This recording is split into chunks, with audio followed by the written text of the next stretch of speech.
Deep breath. Deep breath. I didn't mean to yell at the end there. Okay.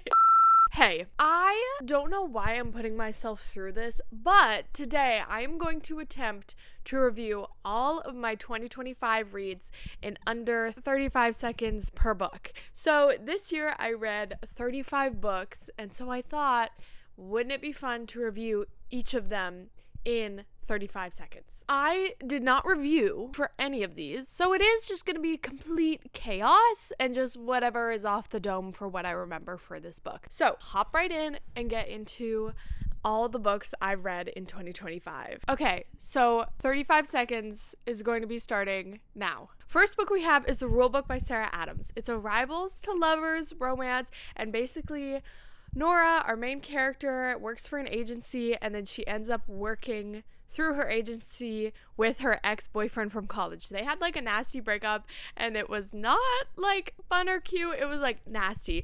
Anyways, so then they start working together, and then they create a rule book, a set of rules to follow by while they're together. I ended up rating it a 4.75. It was so freaking good. The witty, the banter, the angst. Oh my god, it was so good. I cannot rate it better.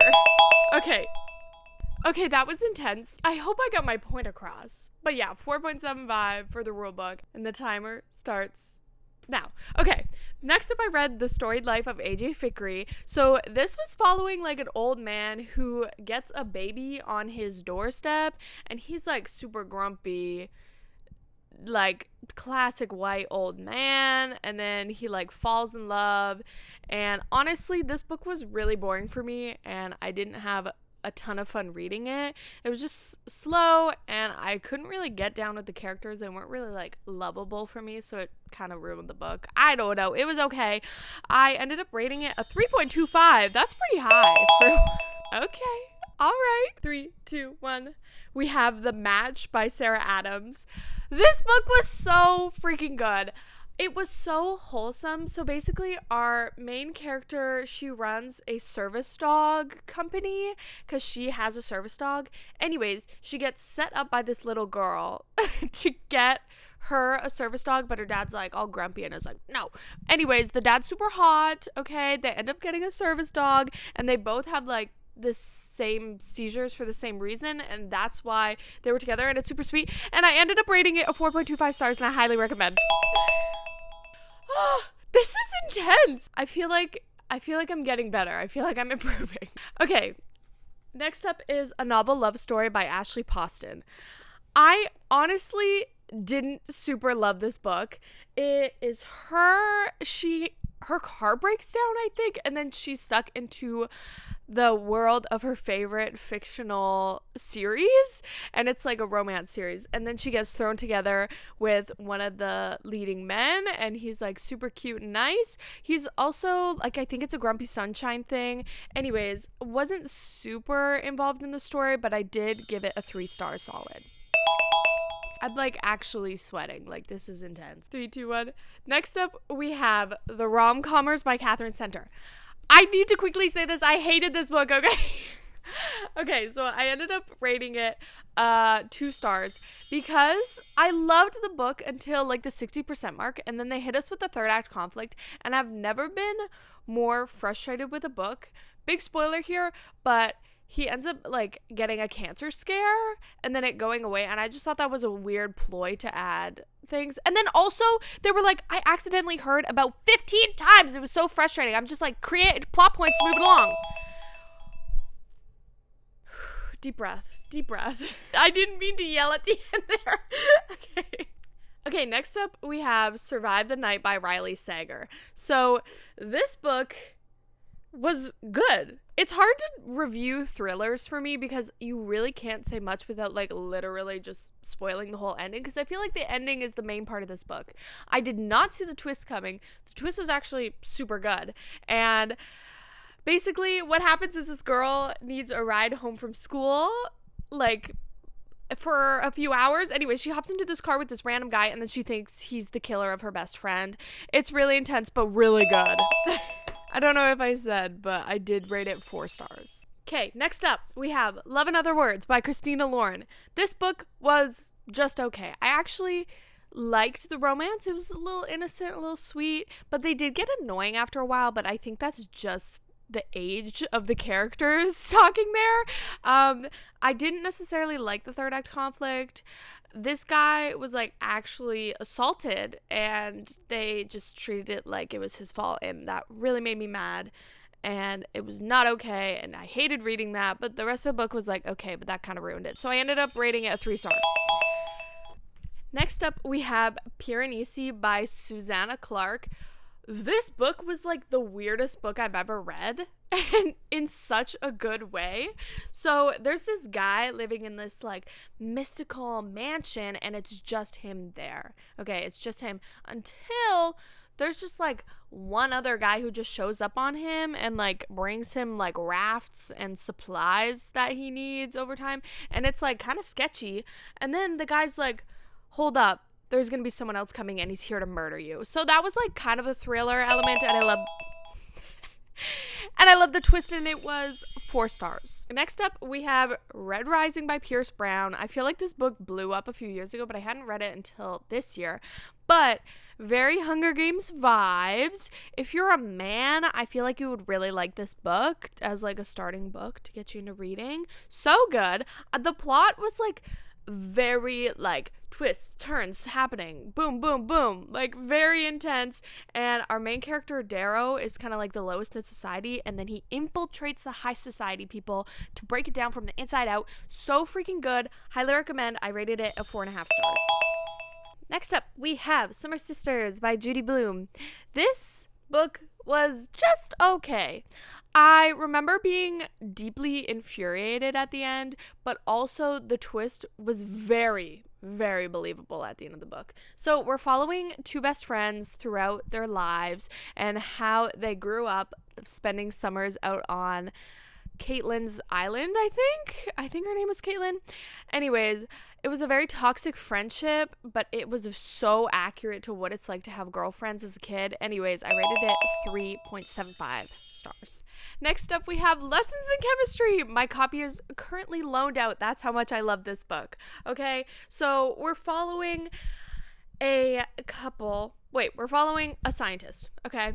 And it's set in like the 60s, and she's a woman, and it's really like a great narrative for feminism and being a woman in a male predominant society. And I really loved the growth of her character. I'm tearing up right now. But anyways, I rated it a 5-star, and I think if you're a woman, you should read this book. Check the content warnings. Okay, next up we have When in Rome by Sarah Adams. Obviously, Sarah Adams is becoming one of my favorite authors. This is, I think, the 3rd book I've read of hers for this year. I rated When in Rome a 3.5 stars. Really enjoyed the book. We follow a pop star like escaping her crazy life, and she ends up in a small town, Rome, Kentucky, to play out her fantasy as like an Audrey Hepburn movie, When in Rome. Wait, no, Roman Holiday. Anyways, so she meets this guy and he helps her like escape paparazzi, and it's so good. It's so good. 3.5 stars. Next up, we have Addicted to You by Krista and Becca Richie. Okay. This book was so, I don't even know, raunchy? I don't know how to describe.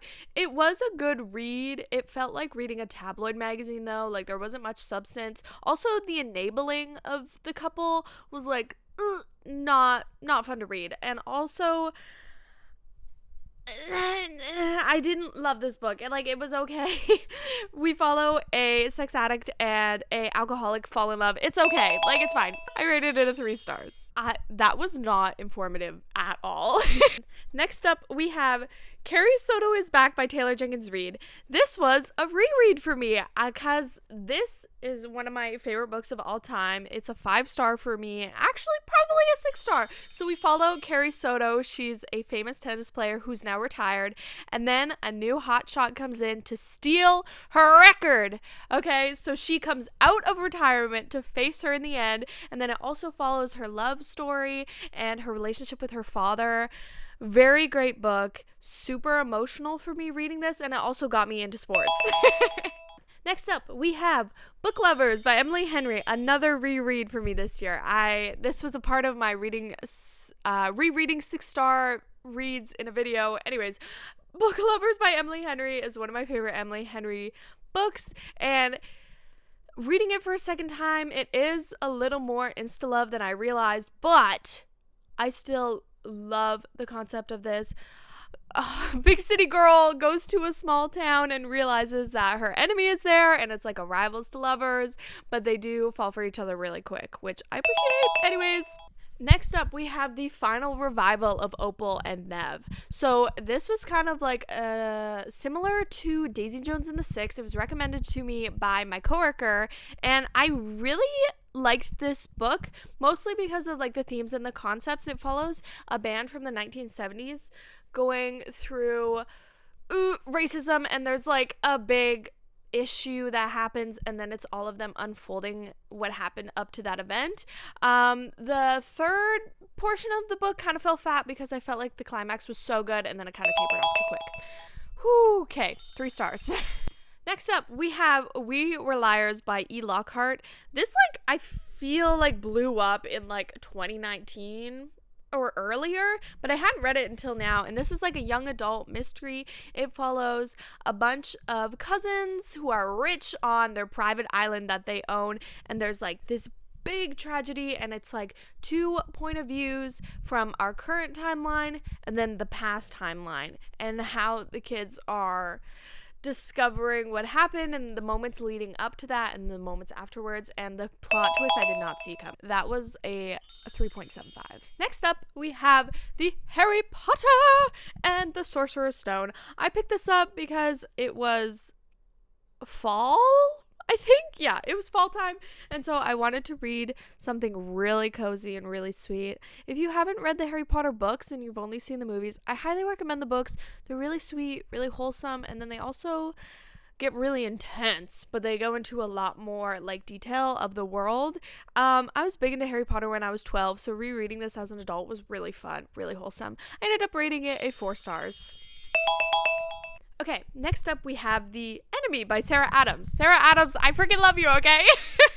Anyways, The Enemy was one of my, like, not faves of Sarah Adams.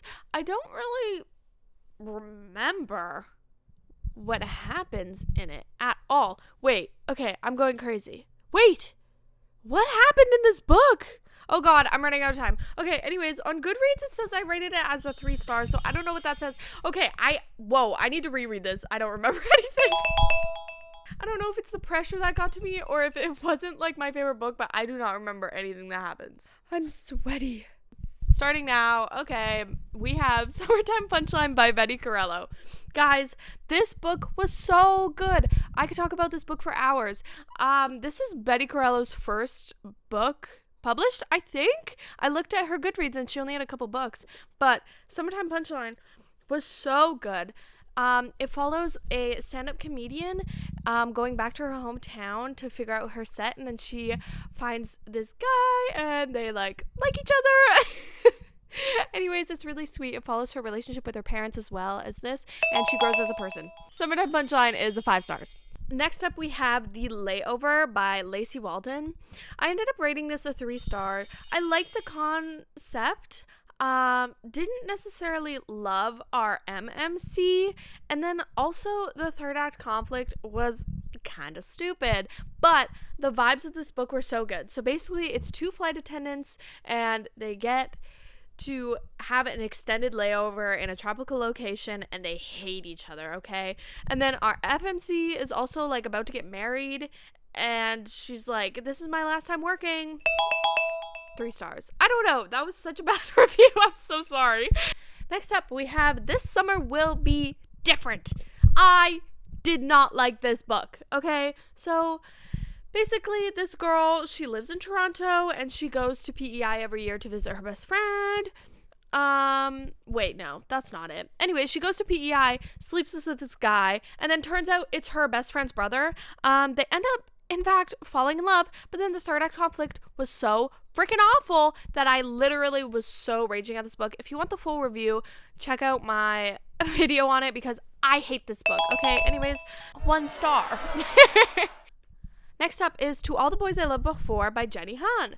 I had never read this book before now. I've seen the movies and I actually really, really love the movies, so I don't know why I didn't read the book. Anyways, we're following a girl in high school who starts fake dating this guy, Peter Kravinsky, because she sent a love letter to her sister's ex-boyfriend. It's super awkward. Anyways, so she ends up fake dating Peter, and then they end up becoming something more than fake dating. It was really good.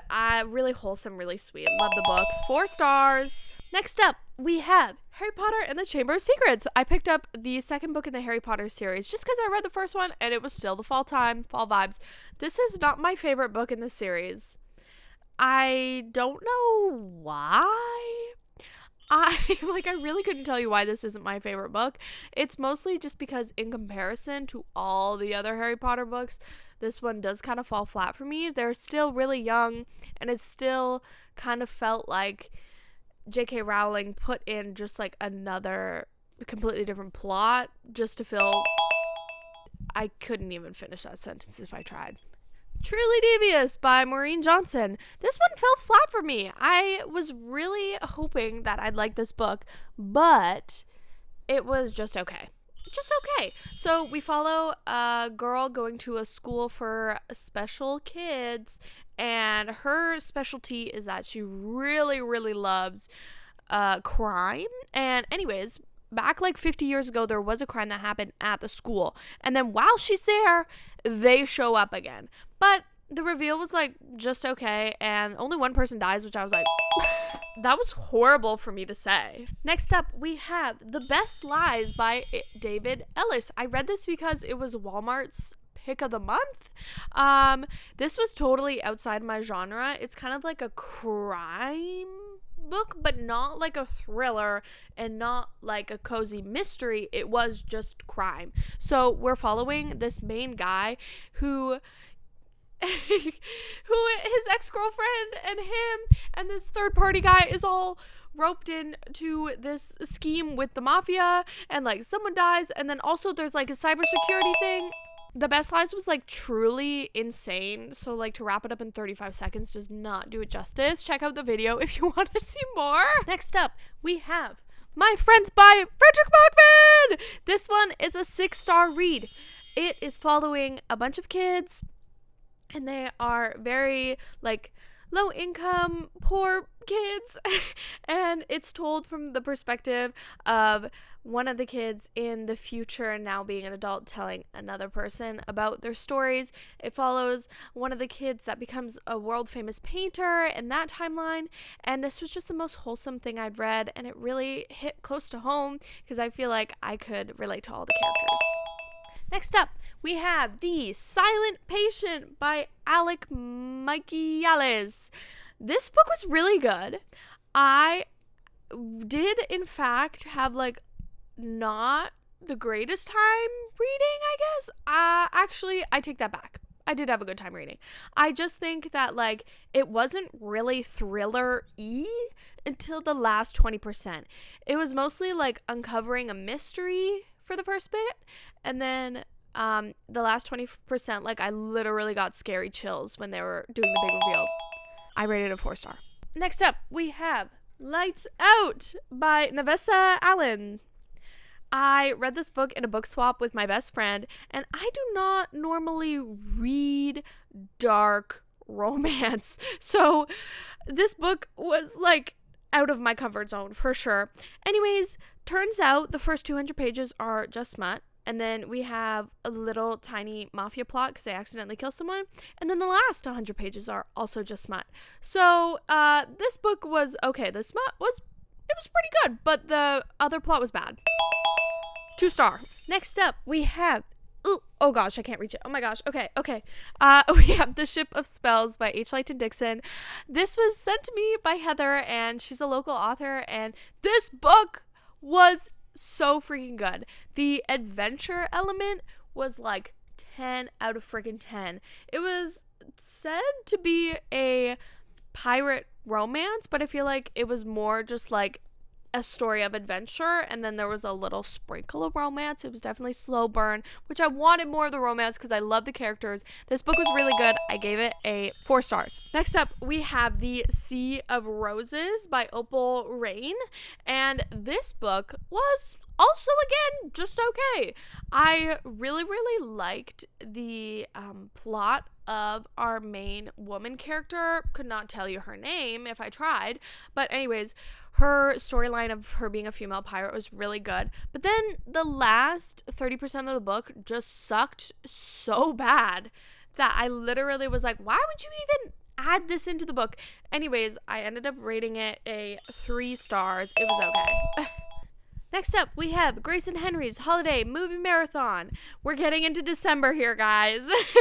So, Grace and Henry's Holiday Movie Marathon follows one woman who recently lost her partner and a man who recently lost his wife. So, I could not... Wow, I was going to say I can't remember their names. It's literally in the title. Grace's kids are super sweet, and Henry is like a really sensitive guy, and they come together, and they start off just being friends, but then it grows into more, and the kids were so wholesome. This book was really good. 4 stars. Next up, we have I'll Be Home for Christmas by Jenny Bayliss. I didn't like this book, unfortunately. I feel like the Christmas vibes were a little lacking. I wish there was more. I felt like I didn't love our main character. She was a little like whiny complainy in the end. The third act conflict was good and I didn't see it coming. And also it was like a love triangle. Red flag for me. I don't like love triangles, so I don't know why I read it. But anyways, the romance was just okay, but the mom's romance was so freaking good. In that case, 2 stars. Next up, we have Snowed Under by Juliana Smith. Every year, Juliana Smith slaps. So good. I love this book so much. Last year I read Snowed Under. Nope, this is Snowed Under. Last year I read Baggage Claim, and it was a 5 star. This year I read Snowed Under, and it was a 4.5 stars. Juliana Smith holds my heart. This book was basically about a mom and then a guy and then fake dating to do a magazine shoot, but it was so sweet, so wholesome, and it's so amazing. Anyways, 4.5 stars. And we're on to book number 35. We have Fahrenheit 451. I am rereading this book because I kind of needed a palate cleanser after all of the holiday romances. Anyways, so I read Fahrenheit 451 for the second time. The first time I read it was actually for a school essay, and this time I read it out of pure enjoyment, and this book is just so good. I think if you like classics and you haven't read Fahrenheit 451, read it. And if you've never read a classic book, Fahrenheit 451 is probably the best one to start with. It's really dystopian, super great, really cool. And that one is a 4.5 stars for me. Oh my gosh! I did it! Okay, I'm about to have an anxiety attack. Thank you so much for joining me on this crazy adventure. I hope to see you guys in the next one. I need to take a bath and calm down. Anyways, with that, comment, subscribe, do whatever you need to do, and I will see you in 2026. Bye guys!